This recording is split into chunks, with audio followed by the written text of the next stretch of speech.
Hello, everyone. Welcome to the Sports Nerds Network, where we discuss what is happening in the sports world 4 times a week. I am your humble host, Scott, the Sports Nerd Wright, and we are live here on Huzza.io Wednesday through Friday and again on Sunday mornings.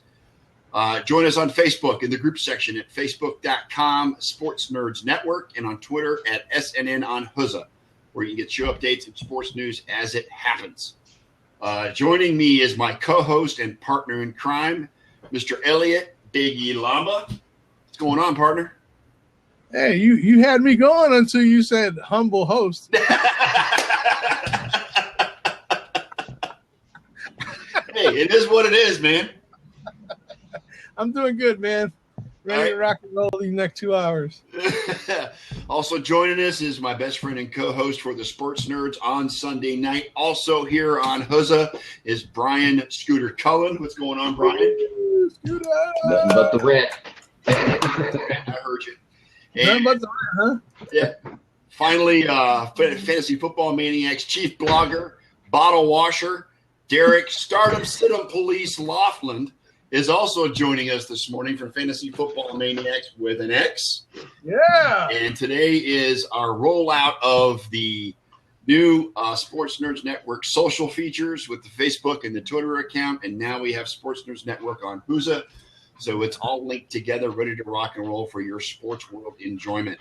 I'm excited about that. Yes, and we are excited. Well, guys, looks like we got a football game going on here in London. Redskins just took a 10-7 lead. Probably the best game they've had over there matchup-wise. I think so, too. I really do. Yeah. Probably. But, I'd I'd actually want to watch that game compared to the other two. The other two were. Did you send, Eliot, did you send SWT the link or no? I'm sorry? Did you send SWT the link? No, I did not. Let me go ahead and do that. He might be lost. I don't. He doesn't have a Twitter feed. No, it's all right. I've got him on Facebook though. Hold on. Okay. All right. There he is, right there. So you want me to go ahead and get started? Yeah, go ahead and get started. Let's get this thing going. We're going to talk some fantasy football for week 8. All right. Yes. Okay, so the week started out kind of rocky for all of us. Why? I got 3 words. Why? It's called garbage time points. Okay. Blake Bortles exhibited the exact quarterback he was last season when he capitalized on garbage time points by falling behind so far that he bored the other defense to death and wound up scoring a couple touchdowns in the fourth quarter. So classic Blake Bortles of 2015 was on display Thursday night, as he really threw a monkey wrench in the works as far as all our picks and stuff went. The stardom, sit-em, the highs and lows. It was just a mess. Yep. Okay, and we were worried about these teams not scoring, but, hey, Tennessee was doing good in the beginning, but I was kind of depressed the way they came out on defense in that fourth quarter, man. They made Jacksonville look like a contender. Yes. I like how Jacksonville's answer to that, though, was still to keep Gus Bradley. Can't fire him, but they fired the offensive coordinator. Yeah, they fired the offensive coordinator. Isn't that something? Yeah, they also promoted the quarterback's coach who has been responsible for Blake Bortles' play, I should say. So now they're going to promote him into the offensive coordinator spot, and it's just going to be more of the same. If not, and you wonder why this organization is so screwed. Well, it reminds me of Indianapolis last year where they needed to fire Pagano. They didn't, and they fired Pep Hamilton instead. It's the exact same thing. I still think that the reason Pagano has not been fired is because Irsay has a soft spot in his heart for Pagano with what he went through with the leukemia and whatnot, and that might be the reason. Pagano might have secrets on Irsay. That's why. That too. Irsay does have some skeletons in the closet. Yes. Yes, he does. Pagano might have some of those at his disposal. Are you saying Irsay doesn't want to fire Pagano and have the FBI visit him the following week?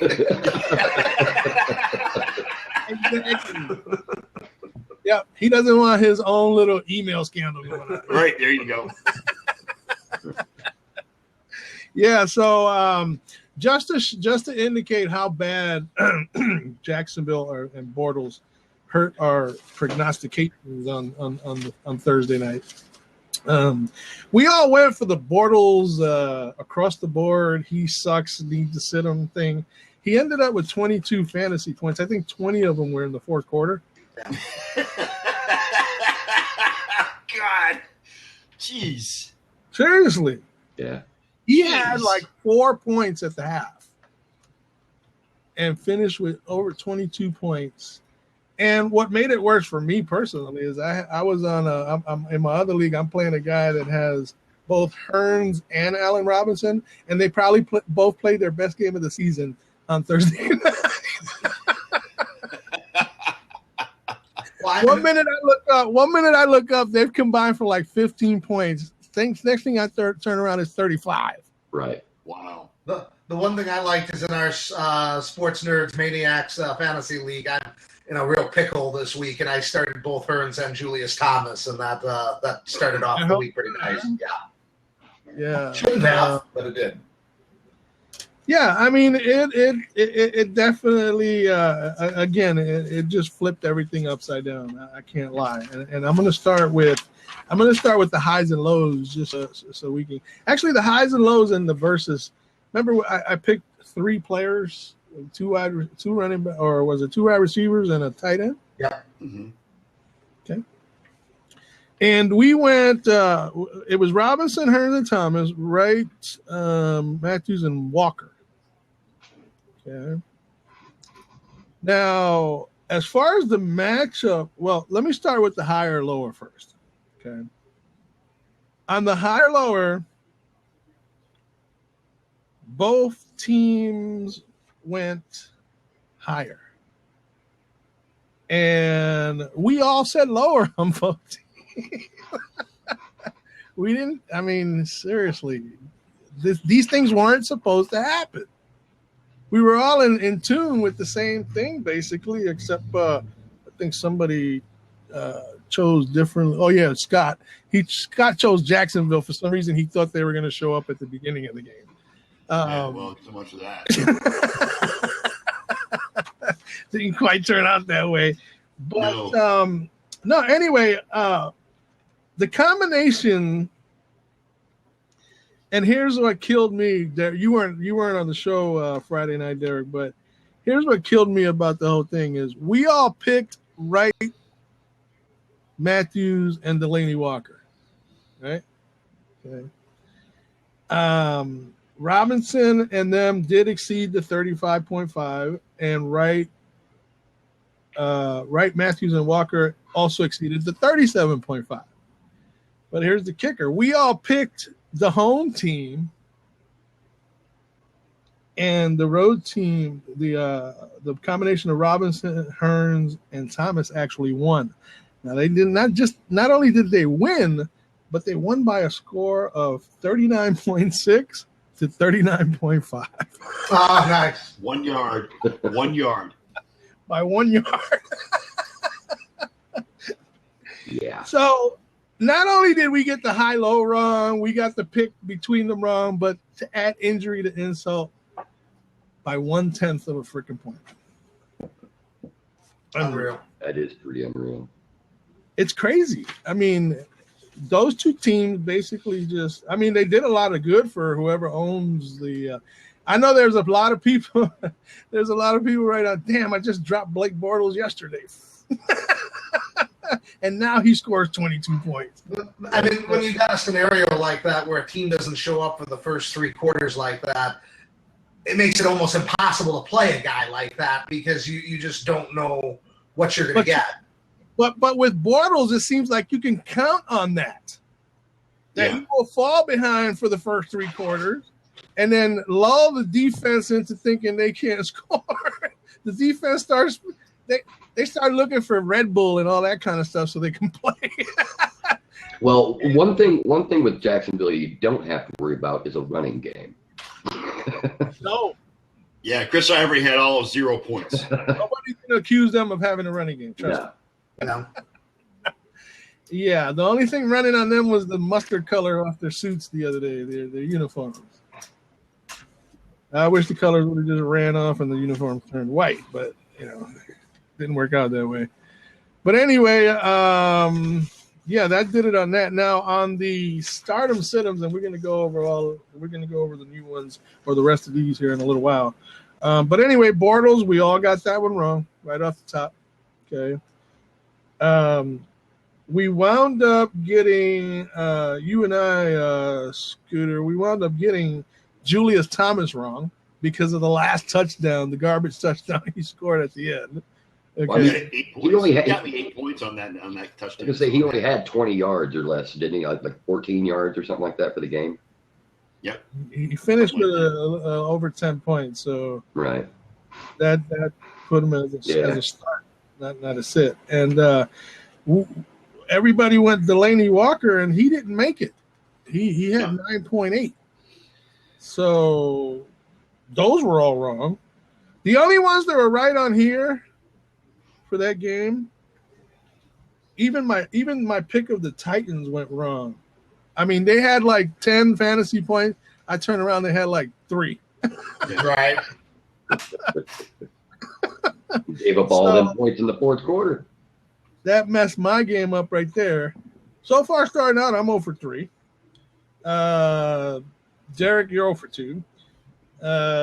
Scott or Scooter, you're 1 for 4.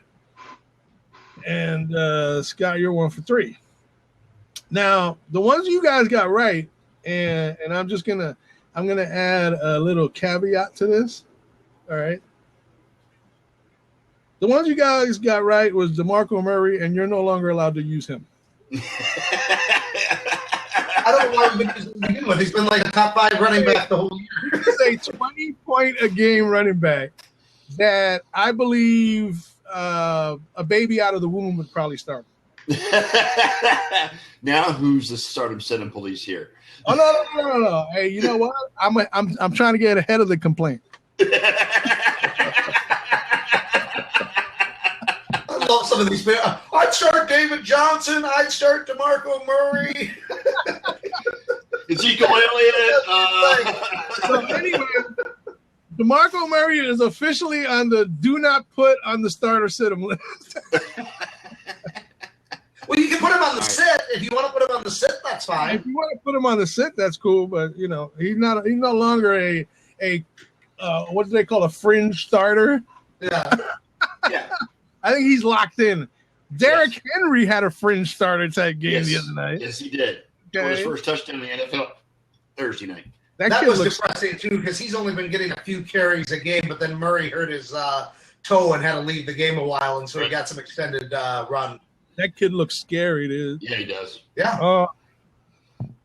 You know who's looking pretty good today is this Rob Kelly guy from the Redskins. Yeah. Yeah, he's a rookie, and he got the start because of the injury because Derek's bromance is out today, Mr. Matt Jones. Matt Jones, yeah. Undrafted free agent at that. Yes. So so it's 10-7, 4:50, about 4 minutes, 57 seconds to go in the second quarter. Something like that, yeah. It's a commercial right now, so I don't know. For sure. The scoreboard they got in front of me right here. So anyway, just quick some NFL news before we get into the stardom sit-em. Michael Bennett about to undergo surgery. Does that kind of put a ding in the Seattle defense there? Oh, yeah. I mean, clearly you don't want to lose 5 offsides penalties per game. So,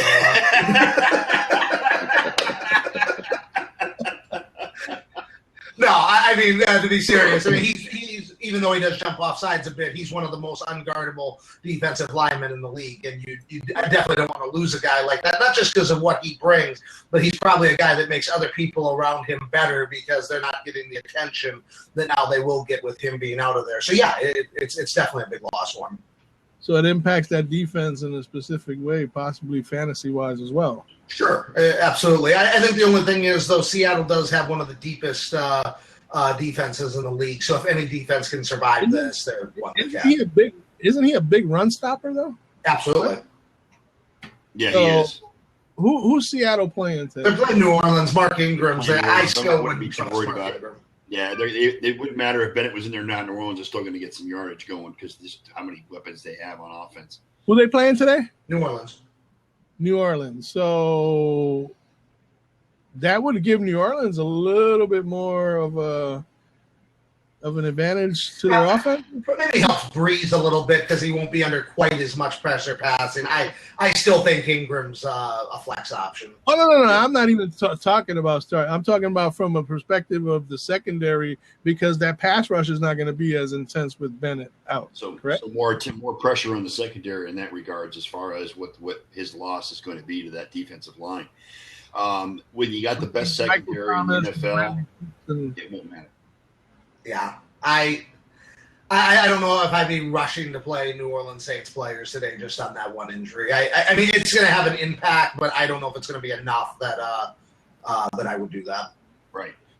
Unless they go out there and they give up 40 points today, then and look like a complete disaster, then maybe for future weeks you would say, all right, this is a big impact. But I don't think that's going to happen. I would be shocked if that defense fell apart. The strength of that defense has always been from the back going in, and they still have all those secondary guys there. Are you hearing anything on the trade front, Derek, with the deadline looming? I mean, we've talked about the Browns a little bit. It doesn't sound like Joe Thomas is going to be going anywhere. Hayden, I think, is on the trading block right now. Richardson's name popped up as a possible. Whose name? Sheldon Richardson. I can see that he's had some personal conduct issues, and he's a very talented defensive end. But they got a deep line. They signed Muhammad Wilkerson to that huge contract, so that might make sense for them to move him as well. I'm reading that as well. Ian Rappaport was talking about that this morning. Okay. The NFL just doesn't move a lot of players at the trading deadline. It's not like baseball. It's not like the NBA where you get a lot of impact players moving. It's usually fringe players, and draft picks are so valuable in the NFL. Teams don't want to part with them. And Belichick says it looks teams are kind of reluctant to trade. Yeah. You don't see a lot of trades in the NFL anymore for the It's a different dynamic. It's a different dynamic. Yeah, it is. It's just not something you see in the NFL like you do in the other sports. Hockey, baseball, basketball. You just don't see it. The thing is, with the no huddle being prevalent in the NFL, you have to know the offense and the defense forwards and backwards. You have to be able to pick up blitz protections on offense. You have to be able to change coverages on defense, and that's really hard to bring a guy in week 8 and have him do that. More importantly, it is Dak Prescott versus Carson Wentz. People are intrigued to see. I bet. Go ahead. What's that? All right, so let's move on to the injury report real quick so we can get that out of the way. It looks like Cowboys wide receiver Des Bryant is set to return today. What does that do for Dallas now? I mean, they've been playing well. Does he upset that chemistry, or does he add Prescott with another weapon?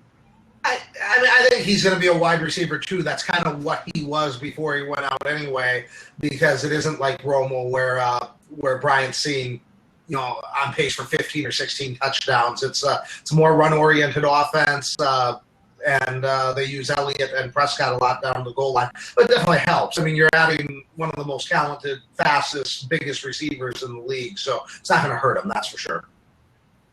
Okay, and just for the record, in 3 games this season, Bryant has a total of 8 catches for 150 yards and 1 touchdown. Right. If he could do that today, there'd be some happy fantasy owners, huh? Oh, yeah. Yeah, I don't think he's going to do that today. I think this is going to be a low-scoring game. I think both teams are going to be in the teens probably. The defenses are going to rule today. Yeah, what's sad about that game tonight, though, is it's going up against the World Series, and it's going to get just lost in the shuffle. That's the sad part. It's a heated rival, too. So. The way the Cubs are playing, that game will be over in the 5th inning, and you can just go over it. Well, maybe, but maybe not. I mean, still, it's a chance to see the Indians win the World Championship. As Brian sheds another tear. Well, he was cursing at me in Skype all night last night, so it's all good. Hey, they were down 2-1 against the Dodgers, and they won 3 straight. That series isn't over yet. No, it's not. But again, because this, as much as I hate both these teams, this is a really good matchup tonight with these two teams because they're both playing pretty well. And again, I'm just afraid it's going to get lost in the shuffle with the World Series on tonight too. So yeah, who knows? Who knows? All right. So for the Patriots, tight end Martellus Bennett and wide receiver Julian Edelman are both expected to play today against the Buffalo Bills. We all know that LaShawn McCoy is out. Therefore, Mike Gillislee will be the guy toting the load there in Buffalo today. And just real quickly, how stupid was that by Rex Ryan to play a hobbled Shady McCoy last week, have him aggravate the injury? Now he's not there for the Patriots. If they had beaten the Patriots today, they'd have the sweep and they'd have the tiebreaker, and he jeopardized that to play an ineffective McCoy against the Dolphins last week. Just stupid, really stupid coaching decision. Well, Rex Ryan and the word Mensa have never gone in the same sentence. Exactly. One more reason to fire him at the end of the year. He's a rocket surgeon. Yeah, exactly. Yeah, he operates on rockets. You're right. Okay, and so Gillislee is going to be the guy there today. Robert Woods, although listed as questionable, might play today. Packers wide receiver Randall Cobb and his hamstring are out today. Yeah. So that would definitely increase the value of Devontae Adams and Ty Montgomery today with Randall Cobb being on the bench. I have Ty Montgomery as a low wide receiver 1, Adams as a mid wide receiver 2, and then Jordy Nelson as a low wide receiver 2. That was Nelson as well. Yeah. Exactly. They said Nelson might play out the slot more in this game, and it'll be interesting to see. That's where he played early in his career, and it'll be interesting to see if maybe that jumpstarts him a little bit. Yeah, he'll be filling the slot for Cobb today, so get them all in there because it is in Atlanta, and that's going to be some Madden type scoring. That's going to be a track meet in Atlanta today. Watch it now. Now that we say that, watch it be maybe that's why they said. Maybe that's why they sat Randall Cobb. It'll be 14-10 at the end. So I doubt it. I think they throw 20 points for each team on the board before the game starts in Atlanta. It's going to be interesting to see with no Tevin Coleman in there what that does to Atlanta's running game because both Freeman and Coleman have been fantasy relevant, and Coleman's been the big play guy. That's a huge loss for Atlanta not to have him. And not to mention, Green Bay has one of the top-ranked defenses in fantasy. Right. This season. So that combination would have been a little bit more efficient, I think. I think today Freeman might get bottled up, which means that Sanu and those Tammy and those guys are going to have to step it up. Yep. All right. Jordan Reed is actually playing as we speak. Yes. And Josh Norman as well. That game is still 10-7. Is that the half yet? Did it get to the half? Close. It's close. I'm up to the 2-minute warning. I got a commercial going on right there. I'm going to give Terry Bradshaw a second. There's a minute 32 to go yet. Good Lord. Now, Texans running back Lamar Miller on his shoulder is adamant he'll play, but there are concerns about how long or how much or how long he'll last. With that being said, if you need a replacement, Alfred Blue is available in a lot of leagues on the waiver wire.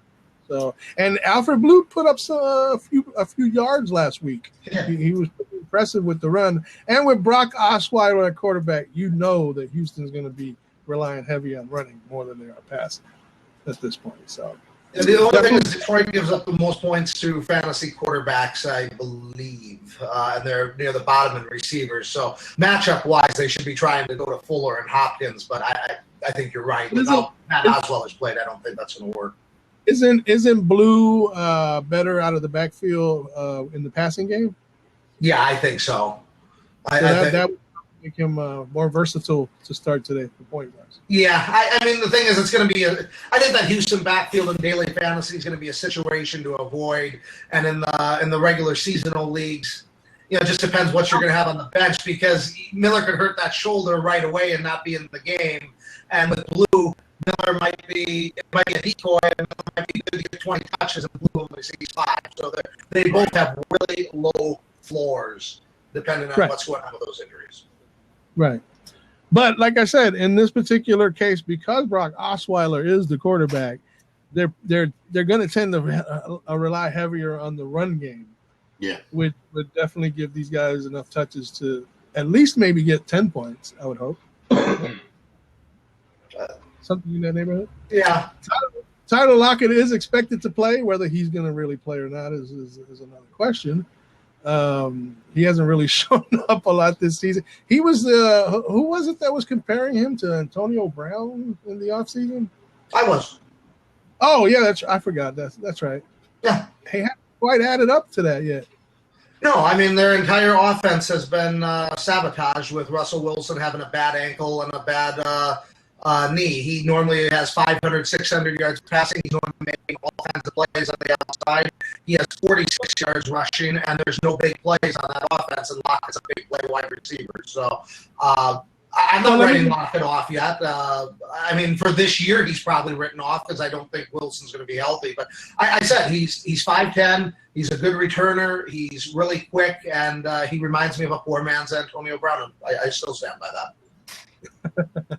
No, he says poor man's because I would agree with that part of it. Well, he's not. I mean, I never said he was going to have 1,800 yards and 10 touchdowns and 140 catches at the beginning of the year. I said there's things physically that reminds me of Antonio Brown, and he could be a top 15, 20 wide receiver in an explosive offense. It's not explosive because of the thing is here is with the way I'm looking at it, and I wasn't that high on Tyler Lockett to begin with before the season. I was more high on Doug Baldwin. Which still Baldwin is the better option in that Seattle offense. Okay. But what the thing with Tyler Lockett is that when you have Antonio Brown can make a guy like Landry Jones look good. Yeah. Tyler Lockett can't make a Russell Wilson with a gimpy foot look good. The thing that I like about it, and I see where Derek's coming from with this. I'm not a huge Tyler Lockett fan myself either, but the kid, when he's got the ball, he can move. He's got his feet are great, and he can cut on a dime. And the problem they're having right now is he needs to get the targets and get the ball. But here's the thing: in a straight pass situation where there is no scrambling involved, that limits Tyler Lockett. Therefore, his value as an entire wide receiver is limited. Well, let's keep in mind, though, I'm looking at this. Antonio Brown, his rookie year was the 132nd ranked fantasy receiver. His second year, he was 25th. His third year, he was 40th. He actually regressed in his third year. Then he became Tyler Lockett's a second-year player. We can't just write this guy off because he's playing with a banged-up Russell Wilson that he's never going to be good. I didn't say write him up. I just, again, I look at him as someone who doesn't have the all-around game that someone like Antonio Brown does. Okay, Antonio Brown's been in the league 9 years. It doesn't matter who's throwing the ball. It doesn't matter how gimpy the ankle is. He finds a way to make it happen. Not until his fourth year in the league. Tyler Lockett seems to depend on the fact that Russell Wilson can scramble in order to make him an effective receiver. As a second-year wide receiver, yes. Antonio Brown did not do anything that would suggest he's Antonio Brown until his fourth year in the league. But here's where I'm coming from. He did great last year in his first year. So what are you attributing it to sophomore jinx? No, I'm attributing it to Russell Wilson having a bad ankle and a bad knee, and then offense having no explosive game. We're not getting to look at Tyler Lockett. I don't know what he can do at this point.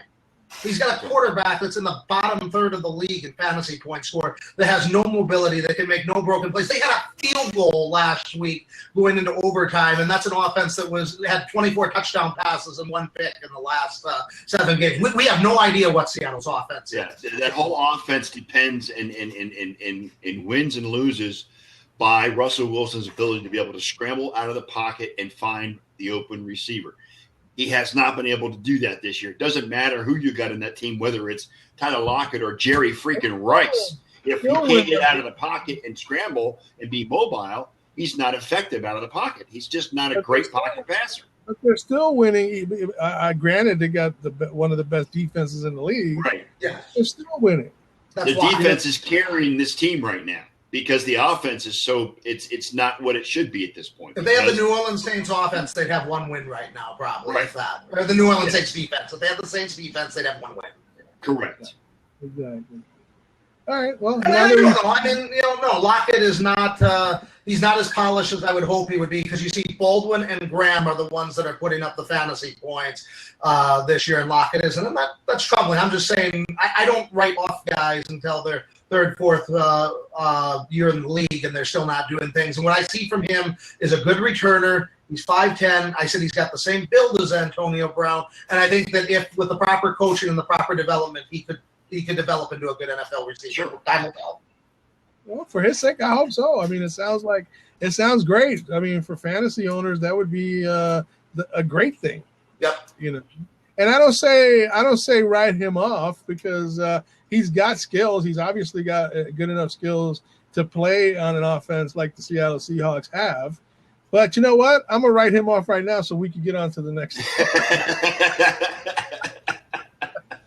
Boy, we spent a lot of time on Tyler Lockett. We spent a lot of time on the Seattle offense. You got us on lock it down. All right. We've already talked about Michael Bennett. 2 to 3 weeks, they say, on a cartilage issue. So that takes care of the injury side of things. We're still at the half here. 10-7 Washington on top of the Cincinnati Bengals. All right. With a missed field goal just a moment ago. Yes, my kicker. Who missed the field goal? Hopkins. Yeah, I told someone. Did I say sit him? Yeah, I did. Oh, he was online. He was on target. He was just short. That's okay. It was a long field goal. It still counts in favor for me on my sit. All right. Hey, they got a new name for him already. Machine Run Kelly. His nickname, they were saying earlier, his nickname, they call him Fat Rob. Fat Rob? Yeah. I haven't really paid close attention to him to see if he's fat enough. I guess that was his nickname at Tulane. Was it? He doesn't look like Eddie Lacy, though, so that's he's not a big guy. It might be a PHAT instead of an FAT. So. Right. Got on the good side, right? Right. All right, so we've actually got the shortest week of the season as far as games. So only 13 matchups this weekend. So we're gonna get through these pretty quick, I guess. Sure. Where do I want to start? Let's go ahead and start with the matchups. All right, so for today, we have Cousins, Dalton as the matchup. Scott and Derek went with Cousins. Myself and Scooter went with the other guy, Dalton. Any idea where those guys are at right now? Right now, Dalton's probably winning because Cousins has a pick on his blotter. Neither one of them's doing much, though, because Kelly and Bernard have the rushing touchdowns, I think. Right. So neither of them's throwing a touchdown pass yet. Okay, so a low-scoring affair going on between. Well, and I believe Cincinnati's been working on short fields too with those returns. So looks like Bernard's having a good game today. Yeah. Gio's having a good game. Yes. Is it his turn next week, Jeremy Hill? Yeah, right. Well, Hill was in the game already, but he injured his arm already. Yeah. Oh, is that the same arm that he injured last week? I think so. So he aggravated it. Yeah, he was in the game. He started the game. They had him in the backfield first. Don't get me wrong, but I really do believe that an injury to Hill would be a blessing in disguise to finally get Giovanni Bernard as the lead running back on that Cincinnati offense. Yeah. It could be. And isn't that the way Jeremy Hill got his start? Because Giovanni Bernard got injured? Yes. Yes, absolutely. Right? Yeah. And Bernard never got his job back, which Right. is an unwritten rule in the NFL? Well, I think Bernard's a free agent after this year, too. It'll be interesting to see what he does. Depending if he leaves there and goes to a situation that's favorable, that could be a welcome development for fantasy owners. And you got to think that at the back of his mind, he's still thinking about not getting his job back due to injury when they should have given it back to him. Yes. You know what I'm saying? I don't know if they should have given it back. I mean, wasn't Hill like a top 10 fantasy? I mean, he was like going off for 150, 160 yards and multiple touchdown games when he gets hurt. I mean, I think the problem is last year, once it wasn't the year that he got hurt. It was last year when they gave the starting gig to Hill. He clearly regressed. He wasn't having any yards after contact, and they kept feeding him the ball and not going to Bernard. That's, I think, was more of the problem. Well, and again, I honestly believe Bernard is the better running back. But I am 100% on board with you. That's a Marvin Lewis issue. I think he's a more bruising back, and I think he has the potential to be better and be more effective for the Bengals than looks Hill like a smarter back. He seems like a smarter back to me too. He does. Just he needs to get going. He has problems getting started and getting into a groove. And if we're doing running back by committee, he won't be able to shine. If he's given the bulk of the carries, that's a point where he can get into that groove and get into that zone and get into the flow of the game, so he can have those carries and get those yards. Yeah, Bernard should be seeing 15 to 20 touches a game, and Hill should be seeing 10 to 12 with the goal line work. Yeah, he does better. He's a really good receiving back too. Yes, he is. A lot better than Hill. So that's the upside I like for Bernard is he's a much better receiving back. Okay, so matchup on the board next is coming from the New England Buffalo game, and we're going to go James White versus Mike Gillislee. I like James White. I like James White too. Didn't you say sit him? I don't know. Did I? Yeah, you did. I just Gillislee is. That's okay. That doesn't have to do anything with points. Yeah, I mean Gillislee. Shady's the guy in Buffalo. Gillislee's the second back. So but Shady's out, and Gillislee last year when Shady was out, him and Carlos Williams held it down. And Gillislee so far this season, when he's had a chance to run, I think he has over 6 yards a carry. Is that correct? I'm not sure. I'm not 100% sure. I got read somewhere where he has over 6 yards a carry. So he does well when he's in there. And I mean, it is New England. Scooter? Who you got? I'm going to go a little different against Scott. I'm going to go with Gillislee. Just I don't know why. I'm gonna say Gillislee only because Scott said to sit James White on the third. Well, here I'm looking at Gillislee's stats. Last year he averaged 5.7 yards per carry, but it was on just 9.4 attempts per game. And then this year he's averaging 6.2 yards per attempt, but again on just 22 carries or 3.1 attempts per game. That's a limited amount of carries. Right. But again, to me, it just tells me that he has these skills because with his limited amount, he's maxing out on his yards per carry. Yeah, for you fantasy owners, A.J. Green has one catch for 10 yards in the first half. Well, and the other thing that I'm looking at there for Gillislee is he's going to be doing the majority of the carries all day.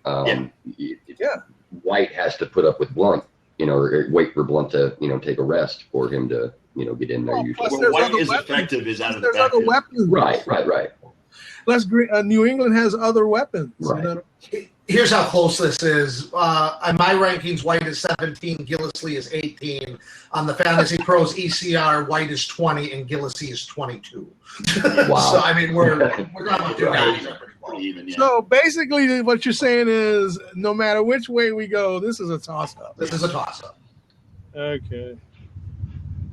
Larry Fitzgerald, Kelvin Benjamin. Ooh. I'm going to go with Fitzgerald just because he gets to play the Panthers secondary and Benjamin does not. He gets to play the Arizona one. And a key point there, too, John Brown is playing, but Michael Floyd is not today. Oh, John Brown's playing? Yeah. Yeah. Larry Fitzgerald is going to get some balls today. Yeah, I'll go with Fitz on this. I think the secondary in Carolina is more suspect than the Arizona secondary. Yeah, and I think that Cam is going to go more to Olsen today than he will. I think Olsen will be his safety valve, and I think because he's going to be under so much pressure, is that defensive line is going to be coming at him, and there's going to be a lot of blitzes coming. I think he gets to Olsen. And another thing I noticed lately, Cam's been kind of showing a little bit of attention to Devin Funchess as well. Yes, Finally. Yes. That was needed a long time ago. Yeah, Funchess is a good receiver. He's getting lost in the shuffle with all the other receivers on that team. But I would say Fitzgerald just because of the volume alone. I think he gets volume in this game due to the fact that Floyd is out and just him and John Brown, because Jerron Brown is gone too with the ACL. How many guys do they have named Brown on that team? My God. I think the whole team is named Brown. What can Brown do for you? Well, between Brown and Johnson, I think that covers like 8 players for the Cardinals. One guy to keep an eye out on with all the injury issues too is J.J. Nelson. He doesn't see a ton of targets, but he's a guy that can take 3 catches for 100 yards. He's big sleeper. Plus, he does the return game too. Yes. He can boom one on that really quick. Well, and I think a couple of those receivers are free agents next year. I think Floyd is, and then Fitzgerald might retire. Nelson's one of those guys that's going to be a huge sleeper next year for the Cardinals offense. All right, so a couple of close ones there so far, huh? The Jets at Cleveland. The matchup is Fitzpatrick and McCown. Ooh, ouch. I got head scratching going on. As Derek checks his rankings real quick. Derek locked in on his computer. I did. With were you looking for a coin? I might have been either one. So with it being Josh's first week back, I'm going to have to go with Fitz on this. The Browns defense is terrible, and Fitz should be able to get the ball to Marshall and whoever else he needs to. So I'm going to say Fitzpatrick. Derek, who you got? Fitzpatrick. I was trying to see how low Josh McCown was for the ECR and Fantasy Pros. He's at 22. Fitzpatrick is at 16, so there's a pretty sizable gap there. It's good. Yeah, I was going to go with Fitz too, just because, like they were saying at the beginning of the week, he's playing mad because of him getting benched to begin with, but he deserved to be benched. So I just think that because the Jets' run defense is so good and they're going to force McCown to win the game for the Browns, he's going to make some mistakes. It's his first game back in how many weeks? 3, 4? It's the first game of the season. Oh, well, there you go. 7 weeks. Yeah. So you got to remember Rust is involved. Yes. And an injured player coming back their first game might not be for the most part. That was my reasoning as well. Yes, correct. So I'm going to go with Fitzpatrick as well. All right, Golden Tate or Will Fuller? Oh, jeez. I know who I'm going with. I like Will Fuller. Okay. Lions, they give up the 9th most points to fantasy wide receivers, and the one player that Osweiler has had chemistry with is Fuller. And I think with Ebron and Riddick being back, I think that's going to hurt Tate. No, I'm going to go. I don't like Osweiler at any situation. I'm going to go with Tate on this one. I'm going with Tate too, just because of the same situation with. I don't trust Osweiler to throw it. I don't trust Osweiler to throw it to anybody. But you're right. Fuller is about his good target I've been using that same logic all along. I cannot consciously pick somebody that Brock Osweiler is throwing the ball to. So I'm going with Golden Tate. I do think you're going to see Tate start to decline, though, with Riddick back and Ebron back. I think that's why he's had the uptick the last couple of weeks. And Tate is a guy that I'm selling on now that those guys are back. Well, Matthew got a lot of targets there. He's actually done pretty well not having Johnson in the line. Oh, he's far exceeded my expectations. Yeah, he's one of the most surprising players to me of the year. I was 100% dead wrong on him. Yeah. And I had a sneaking suspicion with more targets to go to instead of having to count on Megatron all the time that he was gonna have a good season. I don't know that the Lions are playoff bound, but Stafford's having a great year because he's got more targets to throw to. Yeah. Well, and the Marvin Jones signing really, really helped this team. I think if they had not gone out, and I thought that was a dumb signing at the time, but Marvin Jones has shown a lot. You did. Yeah, you did. Hey, I admit when I'm wrong. I don't spend I don't spend 10 minutes defending everything like I did Tyler Lockett. So.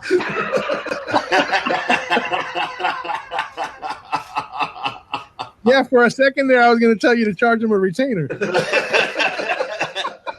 Man. No respect. All right, next matchup comes from the Kansas City Chiefs Indianapolis Colts game. Spencer Ware or T.Y. Hilton? Colts and Chiefs. Is this an Arrowhead or Indy? Indy. I'm going to go T.Y. I'm going to go T.Y. Hilton. I'm going to go Spencer Ware. That Colts run defense is Pretty way pathetic. more awful to me than the Kansas City secondary, even though that's bad too. Scooter? I'm going to go with Spencer Ware, too, just because of his yards after scrimmage are just outrageous. Total yards per game. He's just, got to go with Ware on that one. And Jamal Charles is out this week, I believe, isn't he? Yes, he is. Jamal Charles is out. So that'll And help. as a matter of fact, Jamal Charles is the subject of a trade rumor going on. They should move him at this point. They don't need him. Yeah. Spencer Ware is their future, and Jamal Charles' knee doesn't look right. If somebody's willing to give him a draft pick for him now, they should absolutely do it. You know what? He could probably wind up with the New York Giants. That would be. They might have waited too long That would be to get the value they could have got for him. I mean, I think they waited too long on that one. Yeah, I agree. Okay, so I'm going to go with Spencer Ware as well, and I think because Moncrief is back and they got Doyle now active in that offense, I think that Luck's going to have to spread the ball around today. It's not going to be Allen's out, so Doyle will be getting most of the tight end targets, I would think. All right, Brandon Cooks or Doug Baldwin? Wow. Doug Baldwin. Doug Baldwin gets to face the same secondary. Baldwin because of that same secondary. Because I don't think. No, I don't think you're. Yeah, it's Saints are terrible in defense, and I don't think Cooks is going to get anything out of that off that secondary in Seattle. I'm going with Cooks. I'm going with Cooks. You're riding that Cooks bandwagon. I like Breeze at home. I don't know. I know it's Seattle's defense, but I like Cooks. I'm going to go with Baldwin only because I think they're going to bottle up Cooks. If anybody's going to do some damage at all against Seattle, it'll either be Michael Thomas or Willie Snead, maybe even Kobe Fleener before I think that Cooks gets too many big targets or blows up too many points. So I'm going to go with Baldwin on that. All right. Derek Carr or Jameis Winston? Ooh. Raiders at the Buccaneers. I think it's gonna be a high scoring game. I'm gonna go with Jameis only because of Mike Evans. They were staying right down the street here, 10 minutes away at the Ritz this whole week. The Raiders.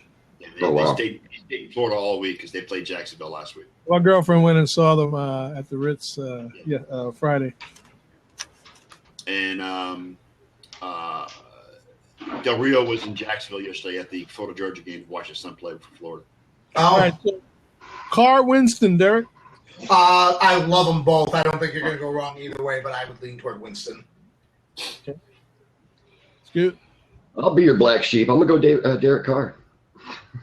Literally a black and silver sheep. All right, and I'm gonna go with Jameis Winston as well at home. I like what Derek said, though. I think they're both going to have good games. That's going to be a hard one to decide there. But I'm just to be different. I'll go with Derek Carr. San Diego, Denver.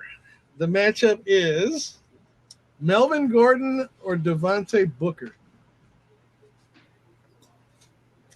Jet in Denver. Yes. Yeah.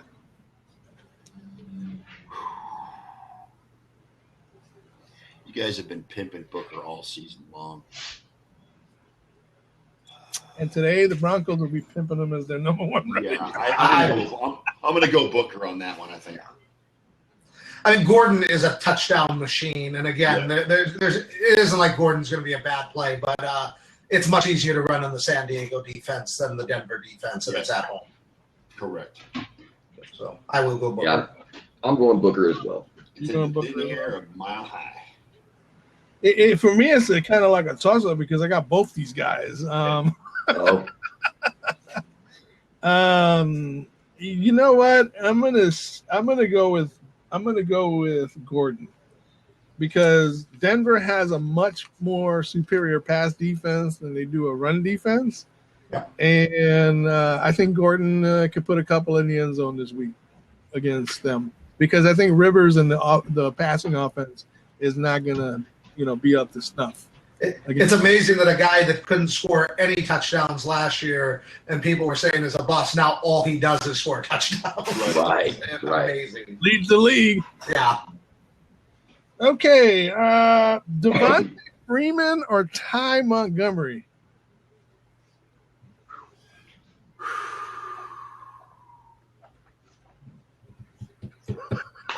I'm going to go Ty Montgomery. I really think he's going to have a big game. I think he's going to line up so much out of the running back spot, and Atlanta has a terrible defense. Green Bay is the number one defense. I think Freeman's still a running back one, but I think it's because you got 6 teams on bye this week. I think if all those teams were in play, he'd probably be closer to a running back too. Scott, who you got? I'm going to go with Devontae at home. Okay. Scooter? I'm going with Freeman too. I'm going to go with Montgomery only because, again, I think that dynamic of Coleman and Freeman missing is going to hurt Freeman. It could. It very well could, yeah. There's no change of pace going on, and Freeman's going to carry the whole load, and Green Bay does have one of the top running defenses in fantasy this season. So, if anything, I think Matt Ryan and Julio Jones and Mohamed Sanu, Jacob Tamme, all those guys are going to have a field day today. But I don't think the running game is going to be a factor as it would be if Tevin Coleman was in the lineup. Matt Ryan's been a throwing machine the last few weeks, so he's put up a lot of yards in the air.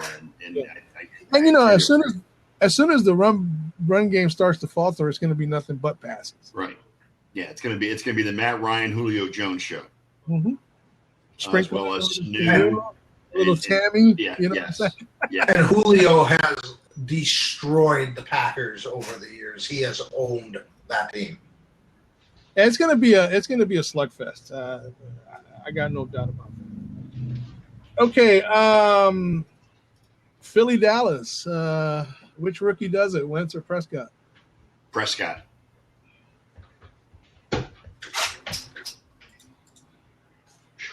Scott was quick on that. Yeah, I would go Prescott too. Just they both have tough matchups, but Prescott I think has a little more going for him on the ground, and that could help put him over the top. Good. Yeah, I'll go Prescott as well. I don't know if I have enough faith in Wentz yet, really. And he's done great, but I just like the targets available to Prescott better right now for that matchup. If the game was in Philly, I'd take Wentz, but since it's in Dallas, I'm going with Prescott. Wentz on the road has not been as fluid as he is at home. No, agreed. In the last couple of games, he's been exposed a little bit. You guys are gonna love this last one. Oh no, great! Oh, the Monday night game. Oh, here we go. Sam Bradford or Jay Cutler? Oh my God! Wow. Oh, is this in Chicago or Minnesota? Chicago. This matchup could end in single digits. You know that, right? I don't think so because I think the Minnesota defense could score 3 touchdowns this game. Yeah, so each quarterback is going to wind up in single digits. Oh, I thought you meant the final score. I thought you meant like 6-6. No. I'm talking about the quarterbacks. This particular matchup of quarterbacks. Yeah. You know what? I'm going to go. God, Jay's coming off an injury. He's just god awful. We saw how well Bradford played on the road last week. He is an interception machine. Cutler. I'll take Bradford just because he's not Cutler and he doesn't have to. Yeah, I'm going to go Brad. Yeah, just because he's not Cutler. That's a good. That sold me right there, Sam Bradford. Yeah, I'm going Sam Bradford too. How bad does it have to be? How bad must that feel to be, to have to play somewhere where you're just not wanted? Well, he should be good at this point, though. I mean, he should be very comfortable. Dude, let me clear this up for you, okay? I could care less where he's not wanted. He's playing against the Minnesota Vikings defense. Well, that too, yeah. And I like the way back. And it's because he's not Clint Cutler. We'll go with Sam Bradford. I like that. That's pretty good. I'll stick with that was good. I like that. That was fun. Actually put some good matchups up this week, huh? All right, let's go to better than some of the garbage you had last week.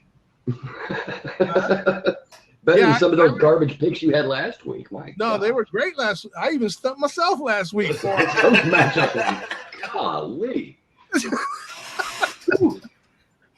All right, hires and lowers. We've already gone over the one from Tennessee and the other team, Jacksonville. Right now, how's Jamison Crowder doing? Somebody want to look that up? He looked good in that first quarter. I don't know what he's done since then, really. And I don't have it in front of me right now.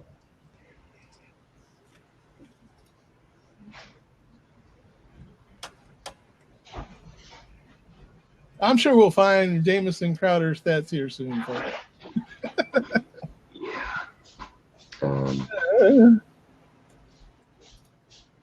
it at? Anybody yet?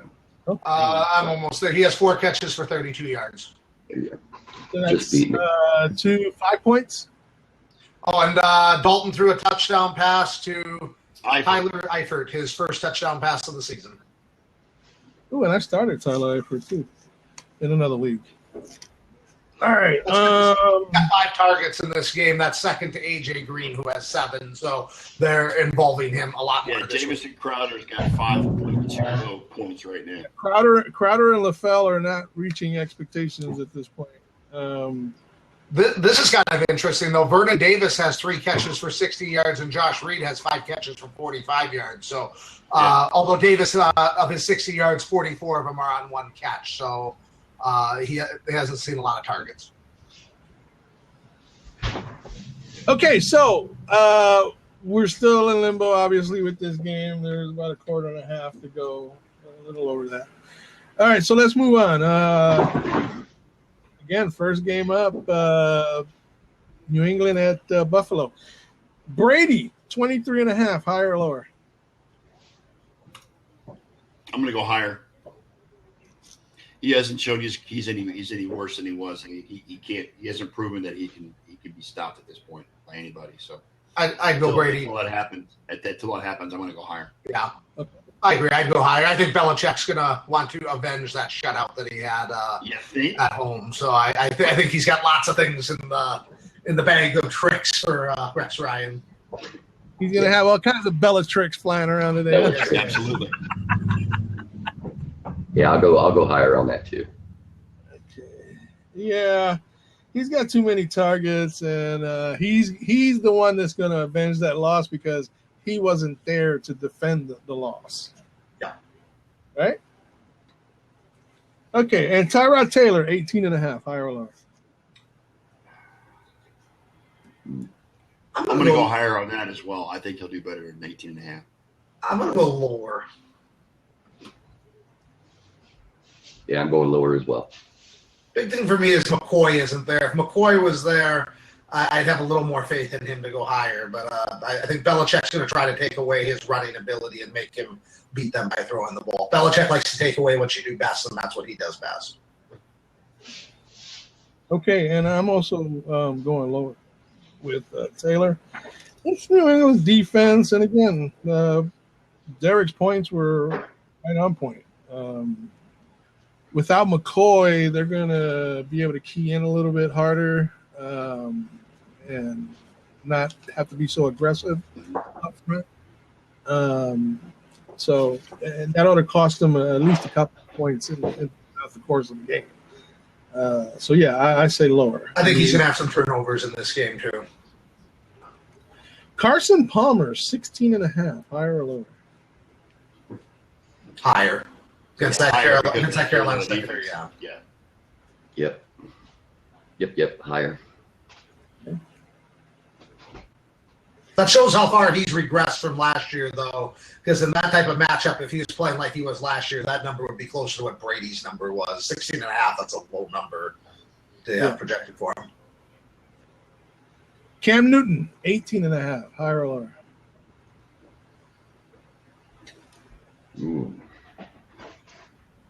I'm going to go higher, but not much higher. I don't think he's a top 5 quarterback this week, but I think he'll be right around that 18.5 to 20 mark. I'm going to go higher. I think he'll get some yards on the ground today too, as well as through the air. I'm going to say lower. He's going to be scrambling, and she should be able to get some yards on the ground. I say he throws for 1. I say he runs for 1. I say he throws for about between 2 and 250, with about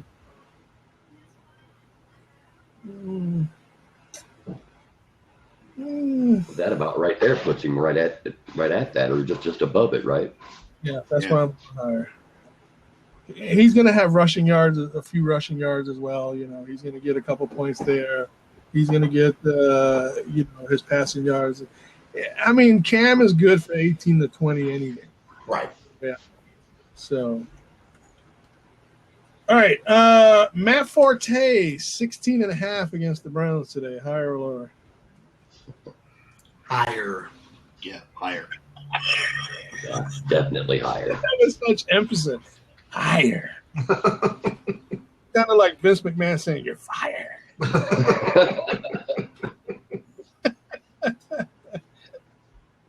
Yeah, I think it's unanimous on the higher limit.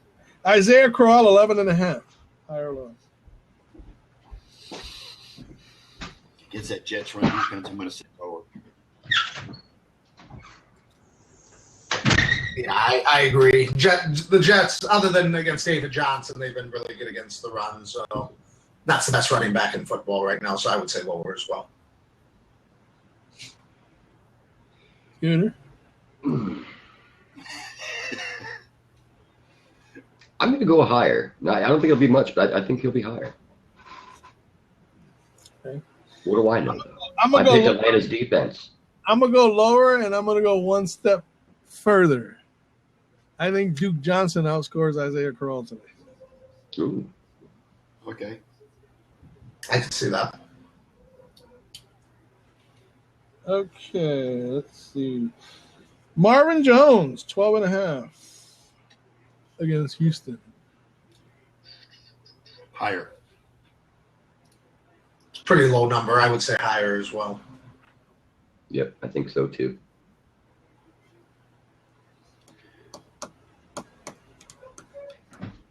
I'm going to go lower. I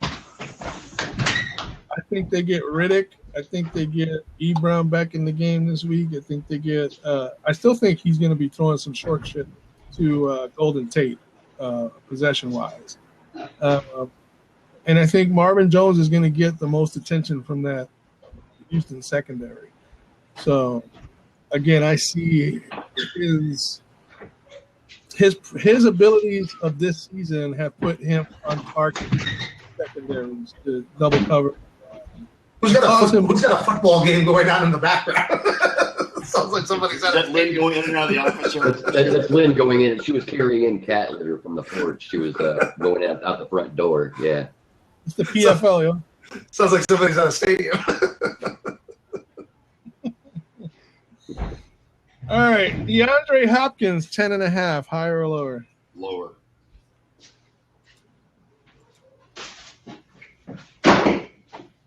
I would go. I think he's going to be slightly higher than that. Lions have a terrible secondary. as much as I hate Osweiler, I'm going to go higher too. I think he's got a chance to put up some numbers. Yeah, I think Hopkins this week is gonna put one in the end. I really believe it. It might be on a reverse. You know what I'm saying? But I think he'll put one. Very true. Very possible.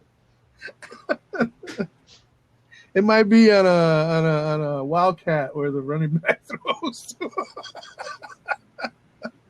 If it was 15, I'd probably go lower, though. I don't think he's going to have a monster game.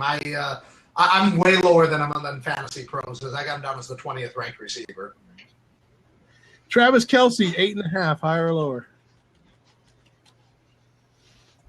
8.5. The fact we're even thinking about it shows how bad he's been. I'm going to go higher, but this is kind of like Jacksonville was for me last week with Oakland. If he doesn't do it this week, I'm going to be selling him a lot going forward. Yeah, I think I'm going to go higher too, and I'm not excited about it, but 8's a lot. That's a low number. I think I'm going to go higher on that too. Like Scott said, I'm not excited about it, but I'm going to go higher because I think Kelce will probably be the only receiving option available this week for them. Just slightly higher. I mean, I still might not even see him scoring 10 points. Something like 9 or 9.5. You know what I'm saying? He just isn't getting those double-digit touchdown games or 100-yard games he's gotten in the past. He's been a real disappointment. Yep. Maybe it was that reality show he did that went bust. Dating Travis Kelce. That's great. Retarded. All right. Jack Doyle. Jack Doyle, 8.5, higher or lower? It's the third-ranked fantasy tight end right now. I think you have to go higher. Yeah. Yep. And Allen's out too, so I'll go higher. Kobe Fleener, 10.5, higher or lower? Lower. I think you have to go lower. I'm going lower too, but every time I make a decision on him, he screws me one way or the other. So I'm going to say lower. Higher on Fleener this week. I just think that. Again, I think that somebody in that wide receiver core, the victim of a bad game, and I think Breeze might find himself having to look for Fleener when he can't find nobody else. I could see him putting a touchdown in this week. Jimmy Graham, 13.5, higher or lower? Higher. Revenge is a dish that is best served cold. Yeah, frozen myself, but that was a trade though. That wasn't that big because and that's what he's wanted because they traded him away. Yeah, revenge is cold. Yeah, this is a motivational game if I've ever heard of one. Yeah, absolutely. I'm going to say lower. Yeah, he's got C.J. Spiller in this one. That's right. Oh, that's right. He's not in New Orleans anymore. I forgot. I'm sorry. You almost made it the whole show without him bringing up a C.J. Spiller reference here, Brian. Almost. That's right. Almost. I ain't going to let him live that one down until C.J. Spiller comes back and scores a touchdown. There you go. All right. Michael Crabtree, 17.5, higher or lower? Ooh. That's a high number. It is. I'm going to go lower. I'm going to go lower. Hey, that's what y'all said about the combination of 3 in the Tennessee and Jackson. Oh, that's a high number. I'm going to go higher. I think that's going to be a shootout down in Tampa, but it is a high number. So are you going higher or lower? I'm going higher. I went lower. Derek went higher. I went lower. And I'm going lower. And Andy Dalton just scrambled for a touchdown. Nice. I think it's Cooper's week this week. Andy Dalton to who? Oh, he ran. No, he ran for one. I benched Drew Brees in our Maniax Sports Nerd League. I benched Drew Brees for Andy Dalton. I was getting a little scared there in the first half. At least he's getting some touchdowns in the second half. Mike Evans. Mike Evans. 19.5, higher or lower? Mike Evans, 19.5. I'm going to go higher. Higher against that secondary. I think he could have his best game of the season this week. I'm going to say lower. You know I got to say higher. I just traded for this guy. In my other league. The chemistry between Jameis and Mike Evans is becoming very good. Very, very good. Well, not to mention Vincent Jackson is not there now. Yes. One kid to watch out for if you guys are suffering at wide receiver, Russell Shepard. Yes. I agree. Keep an eye on that kid as a wide receiver if you need one. He's no Tyler Lockett, but he'll help you get through the tough weeks. So. Which means he's no Antonio Brown either. Right. Wow. All right. Phillip Rivers, 14.5, higher or lower? I still go higher. Anytime Rivers, Rivers is good for, on my book, for 18 to 20 points a week. I'm gonna go higher. Doesn't matter who he's playing. I'm gonna go lower. Yeah, me too. Ooh. I think he was helped with a bigger game last time because it was at home on a Thursday night and Kubiak wasn't coaching down there. I don't think he's going to do as well up in Denver. If anybody does good in Denver this week, it's going to be Melvin Gordon because, again, the Denver run defense is nowhere near as good as the pass defense. And Hunter Henry because he's going to get covered by the quarterbacks on that team. Yeah, I'll go higher on that one. Okay. I don't think that's much for him to surpass, to be honest. Trevor Siemian, 12.5, higher or lower? I'm going to go higher because of that Chargers defense. Not much higher, but I agree. Slightly higher. Yeah, I'll go higher too. Yeah, so am I. Okay, here's one. Aaron Rodgers, 23.5, higher or lower? Wow. That's a high number. It is a high number, even though it's Atlanta. Atlanta's defense is it's mediocre. He has burned me a lot this year, and I've been pretty frustrated with some of his bad games, but Atlanta's defense is terrible. I think that's going to be a shootout. I'll go higher. Yeah, I'm going to go higher as well. All right. I'm going lower. I got to stick with what I said before. I'm going to go higher because, again, he has really no running game except for Ty Montgomery. Yeah, I could see him having to throw 50 times again, and if that's the case, he should get over 23 points. Matt Ryan, 27.5, higher or lower? Wow, that's a high number. I can't do that. Go lower. I'm going to go lower on that one. 27.5. That's a lot of points, man. It's a lot of points. That reminds me of when Tampa. No, not Tampa. Wasn't Jacksonville like a 20-point underdog to Denver a couple years ago? That's almost what that reminds me of. It's like the point spread is so big. That's 4 touchdowns. No, not necessarily, but yeah, okay. I'm going to go lower. I don't think it's going to be much lower. I think he'll probably be in the 24 to 26 range, but that's just too many points. I could see him maybe going 28 or 29, but no, that's a high number. This is Scooter's boy right here, Matt Ryan. Come on now. I'm going lower. No confidence. You know what? The Green Bay pass defense is terrible. The run defense is off the charts. I'm going against the grain here, and I'm going to say that Matt Ryan puts up a 30-burger today. Dang. Defense. Newsflash: Michael Floyd is playing. He's been activated for today's game. Been activated. Okay. Well, now here's the thing: because he's been activated, how many snaps does he get? That's a good question. So basically, he's not really fantasy viable this week. No, he's not fantasy viable with a hamstring issue. No. Yeah. But plus, he can tweak it on the first play of the game. Arizona Cardinals. Hey, but if you're an Arizona Cardinal fan, it raises your hopes. You know what I'm saying? Just a little. Yes. All right. Carson Wentz, Dak Prescott, each of them 16.5, higher or lower? Both of them? Not combined, each. For one, Right. for the other.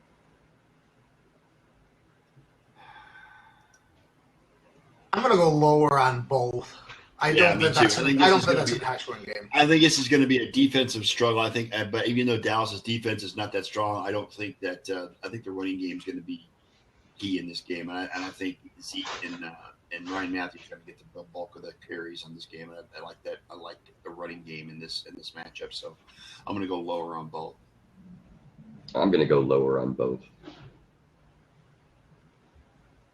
Okay. I'm going to go lower on Wentz and higher on Prescott.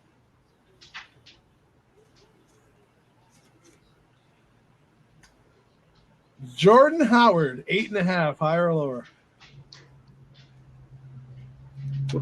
I'm going to go higher just because of the number. 8.5 is not that many for a running back. Yeah. And even with Langford does play, Howard's going to see the bulk of the carries. Yeah. Yep. I'm going to go higher as well. Yeah, I'll go higher too. That's a really low number. I have to give you guys a gimme somewhere. Shit. All right. Matt Asiata, 12.5, higher or lower? Higher. McKinnon's out, so. Lower. Bears are number 5 against fantasy running backs this year. I don't think, and they only average 2.5 yards per carry. I don't think he's going to do much. Taking a stab and saying higher. I'm going to go higher as well. McKinnon out. Asiata's down at the goal line. He guess who's getting the ball? He is. So we'll see how that works out, even though, again, it's a Bradford situation. Asiata gets the ball even if McKinnon's playing at the goal line, so that's a given. Actually, I'm wrong. The Bears aren't 5th against fantasy running backs. They're 6th, but I don't think he's going to have a big game. They only give up 14.2 points per game to backs. All right, guys, that does it for the hires and lowers. Let's go ahead and recap the stardom sit-ems and make sure you guys are in lock for your picks. And we'll start with Scooter. Scooter, Andy Dalton, looks like you're going to get a plus on that one. Right now, yeah, that rushing touchdown by him actually helped a lot. I mean, he's already got a rushing touchdown. He's got a passing touchdown. And all he needs is 15 points to be a legit starter. 15 already. He doesn't have a passing touchdown, does he? Yeah, he does. Tyler Eifert. Oh, he does? Oh, it's Eifert. That's right. I forgot about the Eifert one. The big thing is no turnovers. He only has 147 passing yards, so he isn't. Right. I thought his numbers were low as far as the yardage. Okay, and touchdown Redskins. Holy cow. Jordan Reed. Wow. Jordan Reed just hooked me up. Good deal. Right now, Dalton is at 15.98. So no picks, he should be fine. So as of right now, Dalton is passing for you. Let's see. You also have Matthew Stafford and Drew Brees. Keeping those starters? Yes. Your sits, well, this applies to everyone, of course. We all got Bortles wrong. Thank you. Thank you for GTP.